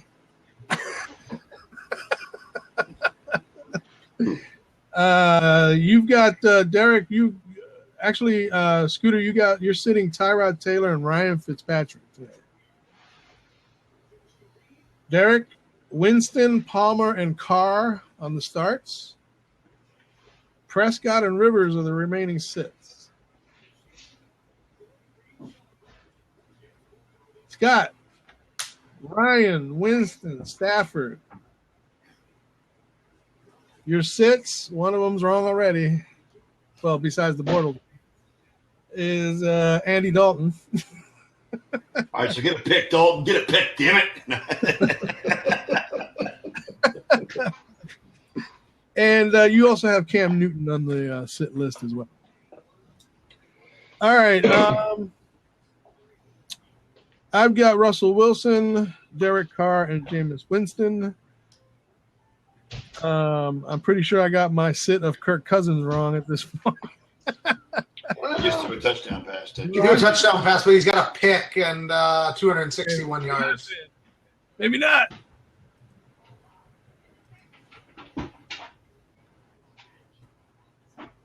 Anybody got him up? Yeah. Yeah, 261 yards, a touchdown, and a pick. But 12 point. He's got 12.44 points right now. So he's getting close to making me wrong. And I've got Phillip Rivers also for the set. On the running back, excuse me. The no longer usable DeMarco Murray for Scooter. Way to go. I was going to bench him until you told me otherwise, Scooter. Yeah, right. Because my fantasy advice is top-notch. All right, Spencer Ware and Ezekiel Elliott. I think that's going to be another one that you're not going to be able to use moving forward. Yeah. And the way things are going in Kansas City, Spencer Ware's name might also be on that list of non-usables. Yeah. Okay. So we're going to narrow it down to we're only going to be able to pick between 15 running backs each week then, basically, is what you're saying. Well, I mean, you got to look at it this way. If the team's not going to sit them, why would you if they're that caliber of player that they are? Right. I mean, you don't think that Mike Tomlin is going to sit in Antonio Brown anytime soon on any. No, but he would sit a Tyler Lockett.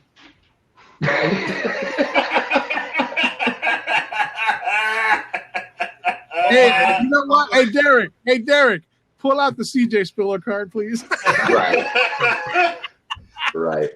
What I was going to say is that at the Maniax, what we do for our waiver wire article is I don't put players on there that are owned in more than 50% of leagues, and then sit. I try not to put players that are started in 80 to 90% of leagues. I mean, if it's basically if it's one of those things where you never move them except for the bye week and you don't pay attention to the matchup. I got you. I'll look at that more. I'll look at that more and make it a little bit more. Deshaun Jackson is injured. Can you believe that? Yeah, who would have thought that would happen? Go figure. Breaking news. He's in concussion protocol right now. Yeah, is it a concussion or a hamstring? Which one is it? Concussion. Oh, a broken wrist. I don't know, something. Anyway, where we at? We got running back sits for Scooter, Blunt, Gore, and Stewart. Derek, your starts are Christine Michael.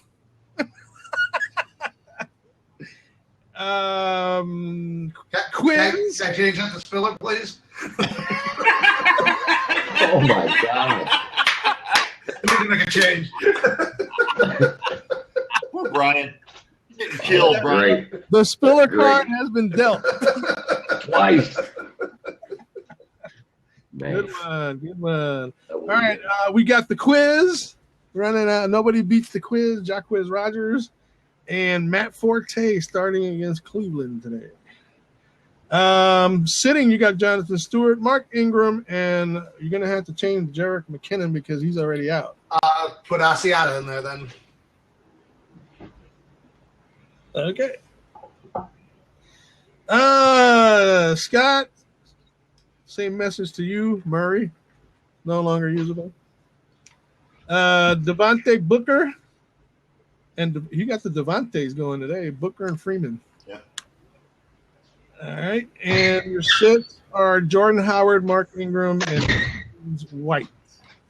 I see him there, even though I think he's going to have yeah, we'll see. All right. And for starts, I got Spencer Ware, Christine Michael, and Devontae Booker. My sits are Stewart, Howard, and Ingram. All right, wide receivers. Scooter. You take Demaryius Thomas? Or was it Michael Thomas? Michael Thomas. Michael Thomas. I'm going to write the initials down. Okay, you got Michael Thomas, Marvin Jones, and Cole Beasley. You're sitting T.Y. Hilton. Yes, I am. That's okay. I don't know if Hilton should be allowed in the start category, but in the This is the part of the show, and I'd like to use the disclaimer that says not all of Brian's opinions are supported by the sports nurse. Right. or the Maniacs. Or the Maniacs. Right. That's legit. I believe you. I got you on that. You're right. And this is the part of the show where I say, Brian, I will be blasting you on the Sports Nerds at 7 o'clock tonight. You have just become an item on the menu tonight. Yep. Like the SNL skit where Hillary brought out her knives, and tonight I feed. All right, you got Mohamed Sanu. Is he doing anything today? No, he hasn't started playing yet. Okay, and DeAndre Hopkins. Starting, Derek, you've got Will Fuller, Stephon Diggs, and Ty Montgomery, which is an even better start now that Randall Cobb is down. Yeah. And your sits are Alshon Jeffrey, Cole Beasley.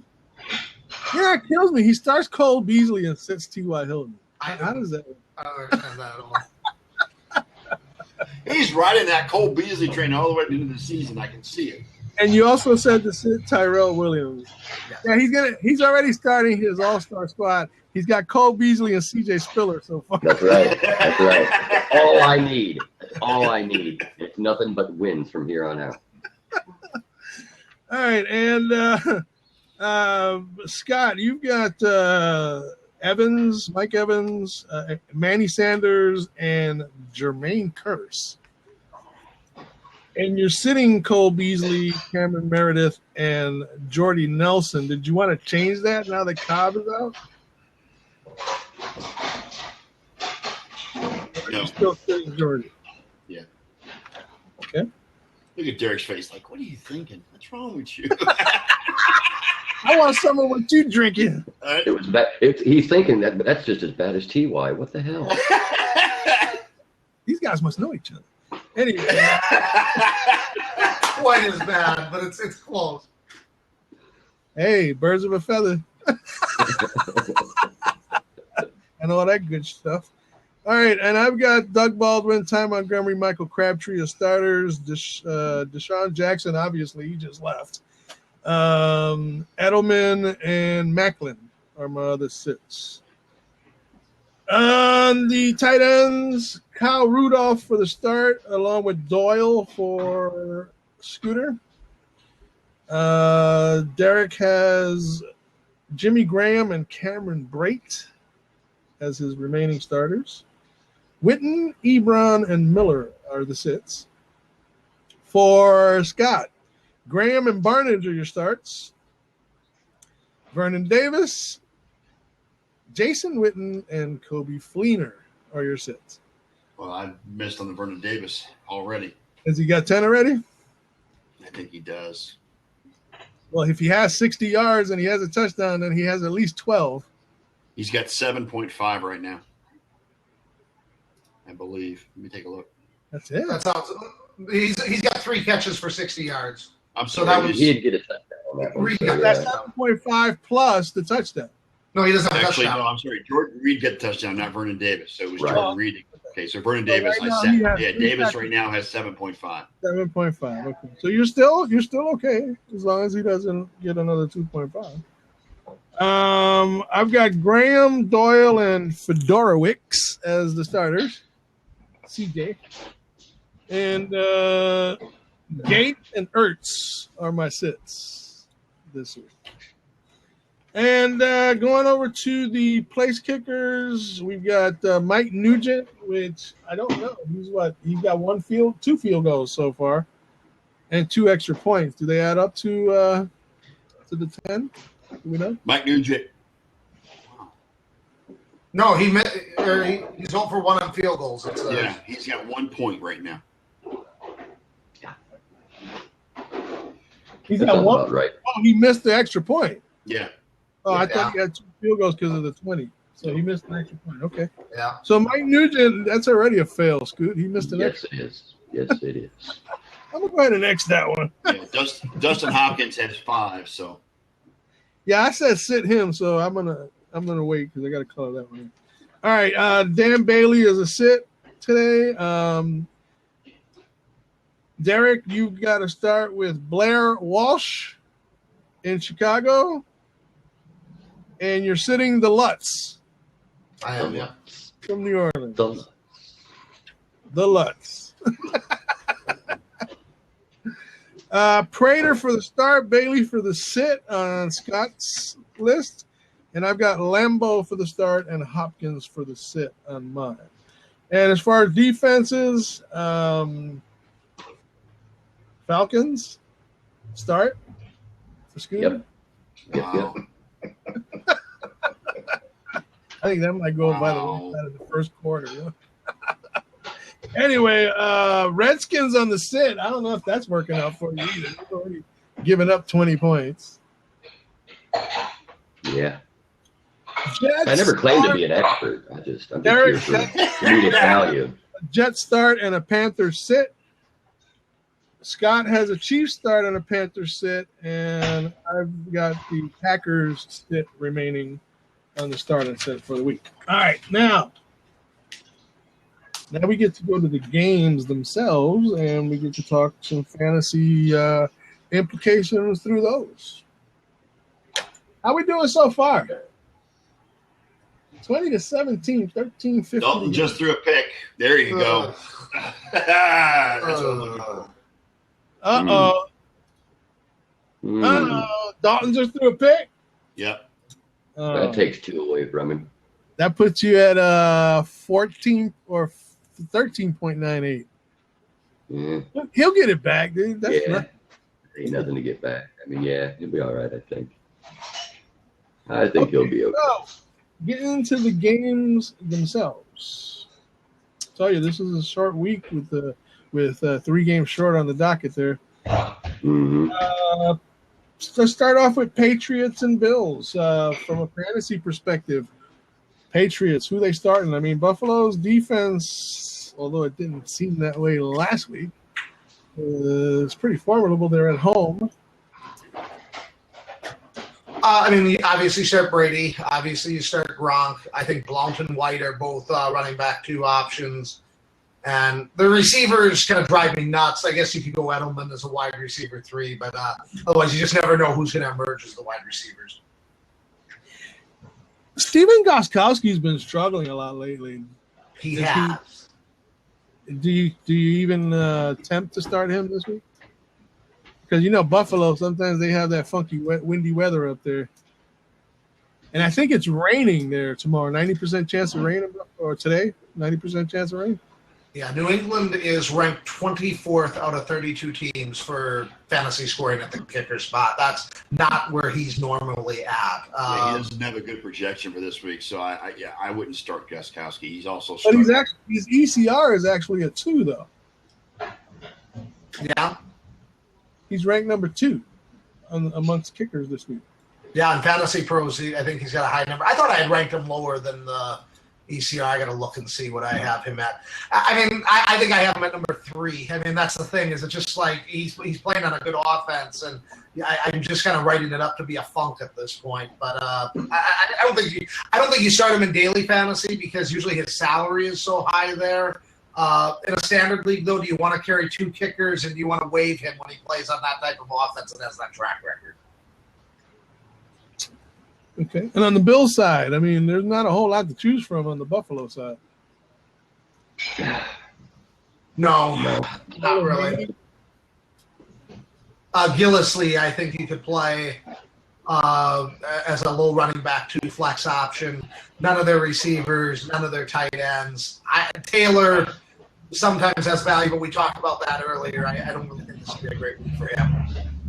And you can forget the defense this week because New England's out for blood. Yeah. Well, Brady just doesn't throw picks that often either, and he gets rid of the ball quick. So there's shouldn't be a lot of sacks, shouldn't be a lot of picks, and lots of points allowed. It's a bad combo. Okay. You guys got anything to add on that? No, that's one of those games where it's just pretty easily covered. You're pretty much sure you know what to expect. Actually, New England has a little bit more to lose slightly this game. Oh, yeah. If it goes down 0-2 against Buffalo this season. Because if they can manage to finish tied with New England, that gives them the tiebreaker, right? Yeah. It does, but you have to be tied with them in order for it to mean anything. Yeah, exactly. I don't know about the end of That's the year. the other part of it. Yeah. Well, there's 2 sides to every coin. I'm trying to flip both. Well, I remember one year I think it was in 07, Favre's last year in Green Bay. They got swept by the Bears, but the Packers were 13-3 that year, and the Bears were 7-9. So, I mean, sometimes that sweep doesn't matter. Okay, so. Just ask the Rams against Seattle. Yeah, there's another one. Patriots, Bills. Who you got, Scooter? Patriots, Bills. I got New England. Derek. I got New England. Scott. Yeah, New England. Okay, I think Belichick gets payback from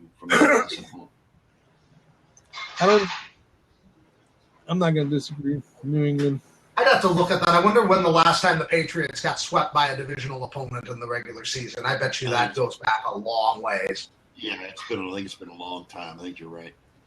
Yeah, it was probably before Steve Grogan or something like that. Yeah. Well, they did go 5-11 in 2000 in Belichick's first year, so I'm thinking that's probably that might be the last time, unless when they didn't make the playoffs in 2002 when they were 9-7, it might have happened that year.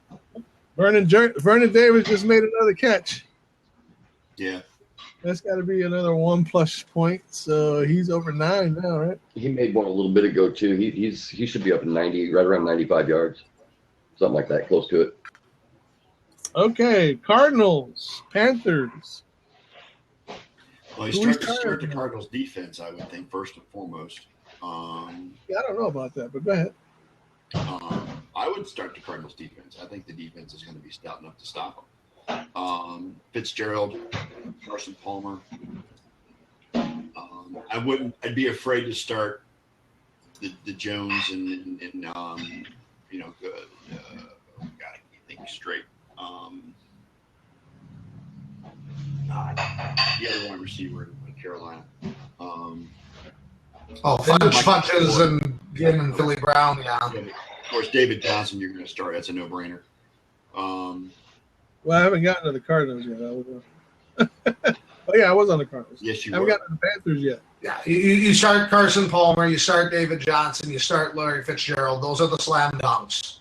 Yeah. John Brown's an interesting sleeper coming out of the slot with how much Carolina gives up the deep passing plays.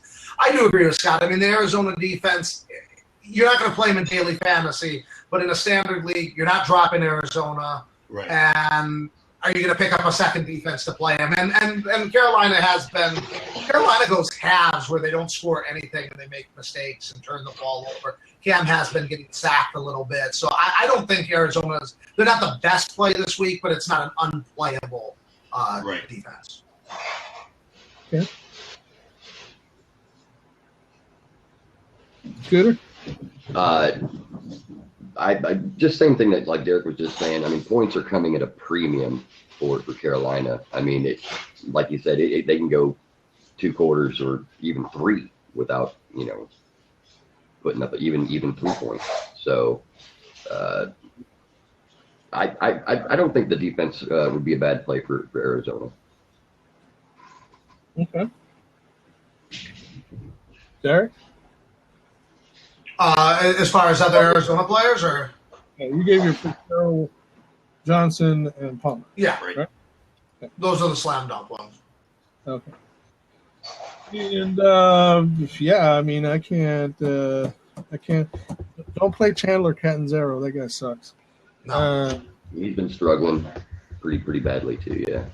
So how about that's all his fault? When you got a middle linebacker that comes up over the top of the special team formation twice, when you got a long snapper that's not snapping it well, a holder that's not holding the ball well, I don't think he's forgotten how to kick. I think they're Right. There you go. a disaster. And on the Panthers side, I mean, regardless of what anybody says, you got to start Cam Newton. Yeah. You Cam Newton's a must start. Olsen's always a must start, and the interesting ones are Stewart and Kelvin Benjamin, because Kelvin Benjamin's going to be locked up on Patrick Peterson most of the day, and Stewart has to go against that tough run defense. But the thing is, it's on a week where there's 6 teams on bye, so there's going to be a lot of owners that just aren't going to have the depth to sit guys like that. I think Funchess might be an interesting pick in that one too, just because of they're starting to get that connection a little bit more. He starts starting to get those looks. So Yeah, and when there's 6 teams on bye, that's sometimes a receiver that you and that's what you do. You look for a receiver playing with a great quarterback and hope that he can get you through a week.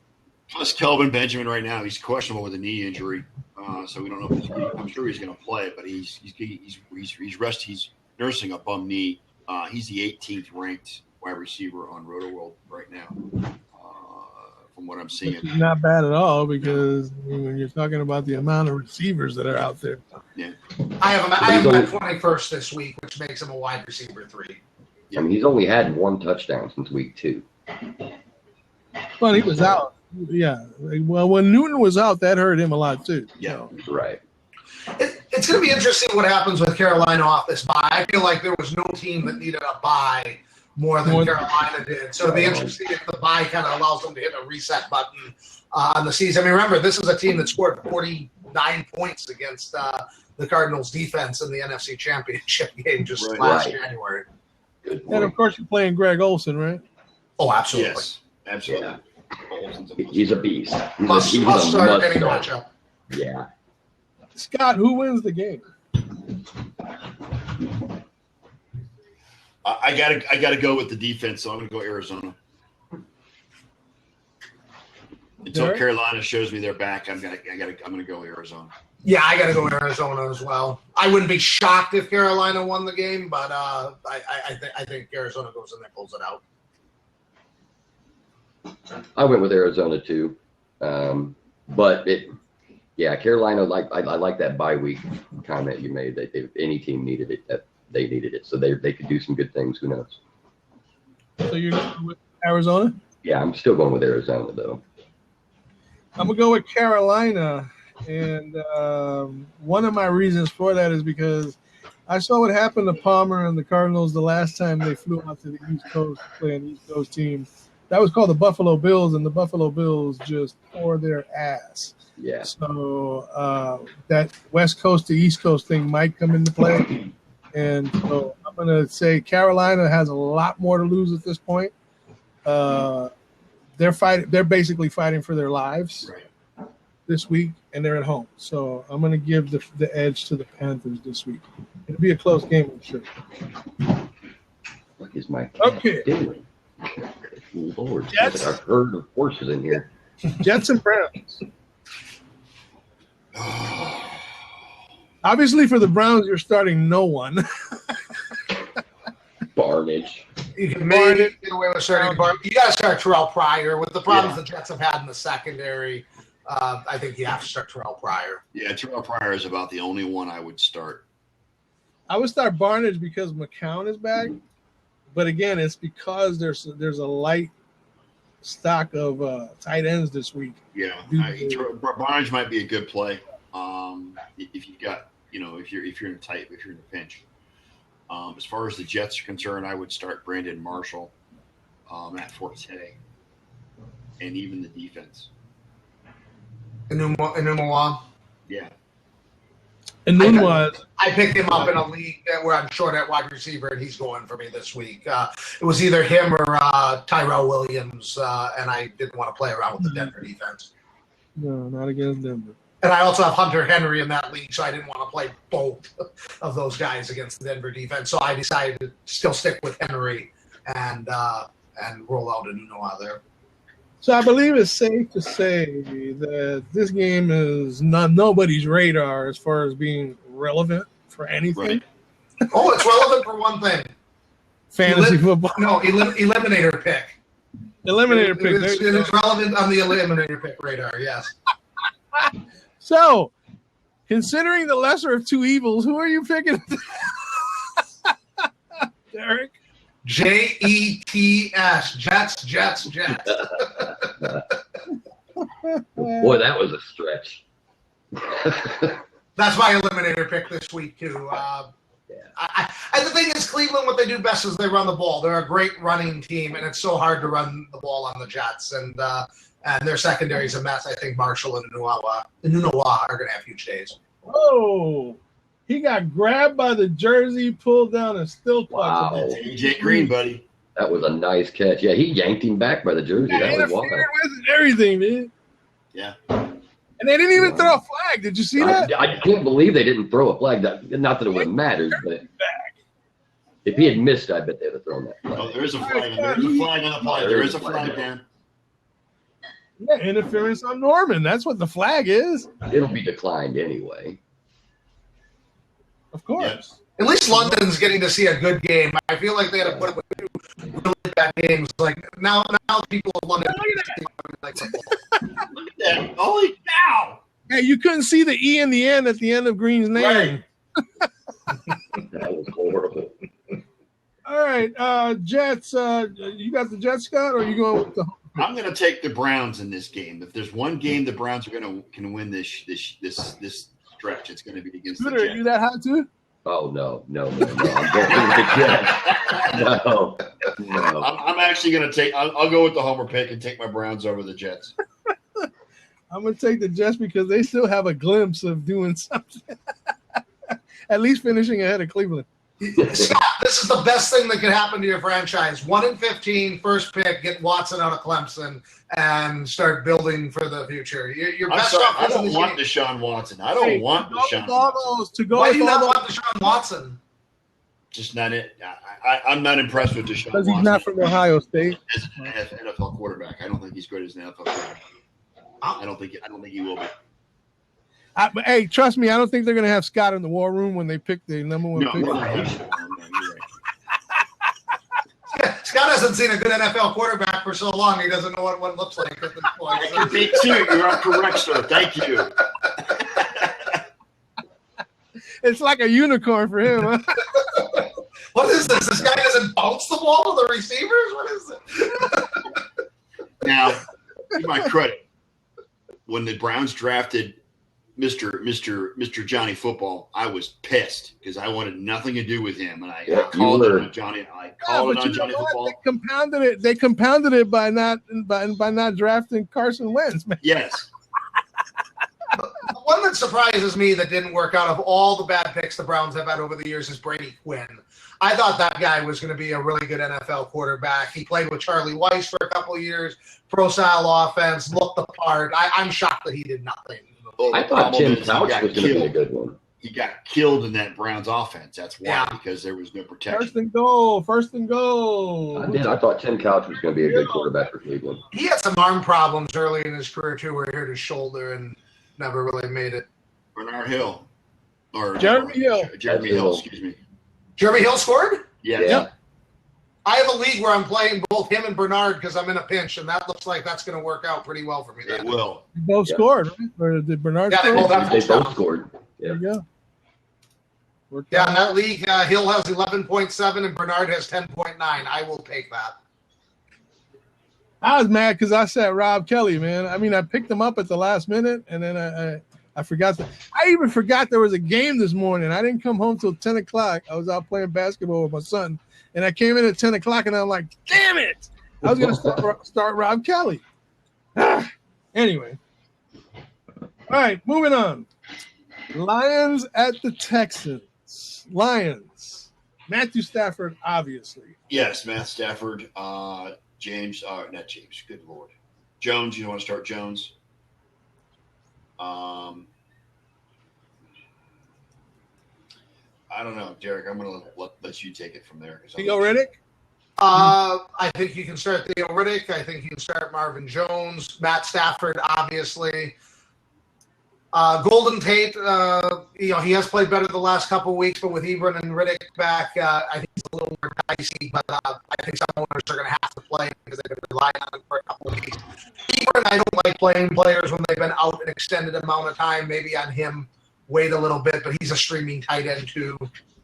The Lions defense you might be able to play with as mistake prone as Osweiler is. If you're in a jam at defense, you could maybe do worse than that. Yeah, good call. I like that Lions defense call. I like Golden. I still like Golden Tate because, again, I think it's with Golden Tate and Marvin Jones, it becomes a situation where who's getting that coverage. And Golden Tate is more like the guy that you throw him the ball 2 yards down the field and he takes off for the rest. Sure. So kind of like an extended running back, so to speak. So that's why in a PPR specifically, I give Golden Tate a good shot at being a starter this week. As far as the Texans go, I mean, Lamar Miller's questionable with his shoulder. He's active. That's what I was looking at when we got to this segment. I wanted to, because I figured it was past 11 o'clock and they're the noon game. He's officially active. Now again, we need to cover the distinction between active and how effective he's going to be if he's having that shoulder issue, which cost him quite a bit of playing time in the last game. Yeah, because Alfred Blue got a lot of touches due to that shoulder issue going on. Well, I have a league where I have 5 players on bye, Carr and Matt Jones. So Lamar Miller is in the lineup in that league. I mean, I'm saying if you don't have a situation where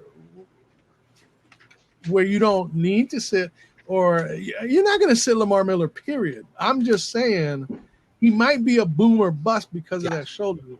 Right. Yeah, and I've got him in one of my other leagues. I don't think it's this league. Make sure. And if he aggravates the shoulder, guess what? Alfred Blue becomes even more of a significant target for fantasy this week. Yeah. As you know, see, this is the kind of week where you would probably stay away from Lamar Miller if there were more people playing. Right. But you can't. Yeah, you figure Gurley's on bye, Hyde's on bye, Bell's on bye. I mean, those are 3 running backs you're basically trotting out there every week. And Baltimore has Terrence West. He's been good. Yeah, you got great running backs that are on bye this week. So I think you play him. I wouldn't play Alfred Blue just because the other thing that could happen is Detroit could get up early in this game and and then they're throwing the ball to Fuller and Hopkins. Well, although like you said, Blue does have receiving value out of the backfield. He's just got such a low floor, and I think he can still probably do better than that. I see people out there with Justin Forsett in their lineup. Oh, I play Alfred Blue over that. That's what I'm saying. Yeah, this is what I'm saying. Yeah, I mean, my choice that are stuck with a Justin Forsett or somebody of that caliber at this point. Yeah, I mean, with Lamar Miller being as questionable as he is, I had him, and then I had Asiata on my bench. So I'm tempted to put Asiata in and keep Miller out. I'd probably still lean Lamar Miller, but I can see where you're going with that. That's not the craziest thing. That's not starting Larry Donnell at tight end. So. All right, so I mean, in Asiata, I mean, that's not sitting T.Y. Hilton. Right. Yeah, there you go. And the league I'm in has Asiata actually projected to score a little bit more than Miller in there. So I mean, I'm probably just going to leave it alone just to see how Miller does with his shoulder today. I'm probably just going to leave it and put Asiata in and sit Miller just for this week at least. Well, we'll see. I mean, again, that's a risky play. For the fact that Lamar Miller is a talent, plus the fact that I'm predicted to win the matchup even with him in. So I mean, we'll see. So who you got winning, Derek? Lions, Texans? I think I picked the Texans. I only gave it 2 confidence points. So main reason is Texans are 4-0 at home and 0-3 on the road. If the game was in Detroit, I would pick Detroit. Okay, Scott. I don't trust Brock. I don't trust Osweiler. I got to go with the Lions. I don't trust him. Scooter. Yeah, I went with Detroit too. I like the hot hand with Stafford right now that he has, and so that's what I based my decision on was his hot hand.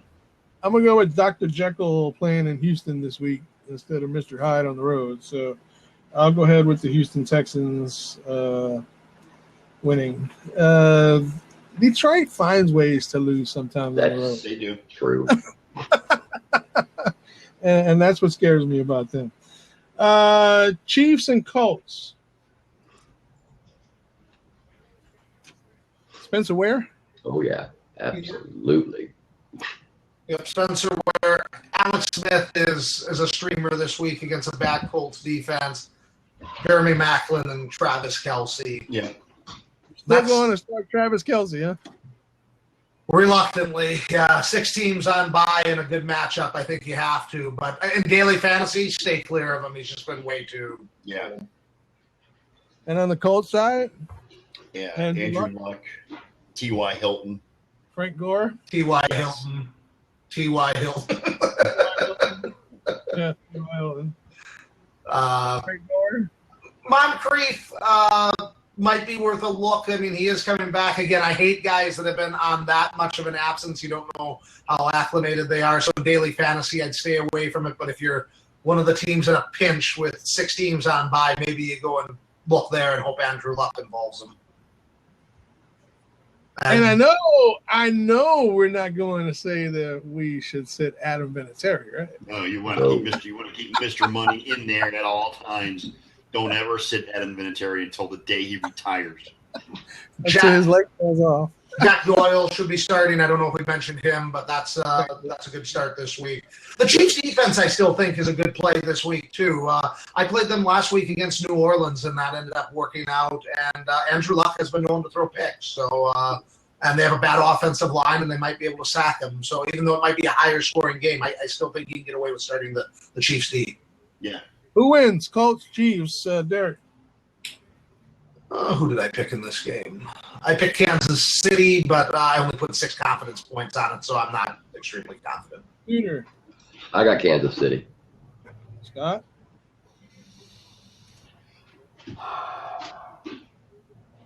I'm going to go Colts at home.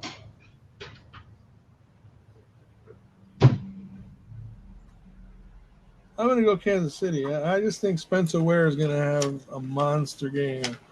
And he's going to be keeping that Indianapolis offense off the field a little more. Here we go. Hill injured again. Huh? Hill injured again. Oh, now it's his leg, huh? That's all right. He scored points for me, so I'm happy. There you go. He did his job. Take him to the hospital if you want. Right ahead. I need some more points out of Bernard this week, though, because I've got him on my team this week. So. Seahawks, Saints, guys. Seahawks, Russell Wilson, Jimmy Graham. Everybody on each offense. Jimmy Graham is the first start of the week, right there. Yeah. I mean, Russell Wilson, Christine Michael. Michael. Right? Yes. Jimmy Graham is a must start this week. Jimmy Graham, of any game of this season, Jimmy Graham is a must start this year. He had this game marked down on his calendar like 12 times, yo. Yes, he does. Like 12 circles around. Absolutely. I'm gonna play a little devil's advocate here. I know everybody's saying start Russell Wilson because it's against the Saints. He's the 25th ranked fantasy quarterback this year. He has no value as a runner. He really has not played that well in that many games. I have him as 14th. I have him as 14th this week. I think he's a very average fantasy play. Okay. I think they're going to rely on the running game and Christine Michael, and the defense is going to step up. I don't know. I'm just – if he can't run, he's just showing he's mediocre. Okay. And for New Orleans? Drew Brees, Kobe Fleener, Mark Ingram, I would think. I wouldn't start Ingram. No? You think the defense is going to stop the run? Seattle's defense? Yeah. Mark Ingram is no David Johnson. This is true. No. Or even close. He's a bad flex play as far as I'm concerned. Yeah, for New Orleans, maybe Michael Thomas is one guy that I take a flyer on because he's going to be the third receiver. They're not going to be able to cover everybody, and maybe Drew Brees finds him. Look, if Michael Thomas don't do it, Willie Snead might.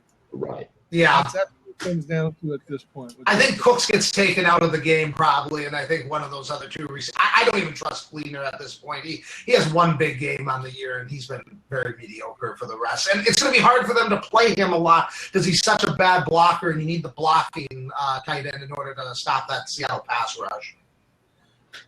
Scooter, Seattle or New Orleans? I've actually got New Orleans at home. Okay. Derek? I got Seattle. Scott? Seattle. Yeah, I'm going with the Seahawks too. Raiders and Buccaneers. This game, man, Jesus. Hey, there's going to be a lot of fantasy points in this game. I'm looking forward to this game. Mm-hmm. You would have thought that over the last couple of years that you'd say, I'm looking forward to the Raiders and Buccaneers. But I'm looking forward to a rematch of Super Bowl, whatever. 37. Yes. This is a Super Bowl rematch from 2002 season, 2003 Super Bowl. 13 years in the making, the rematch. Yes, right.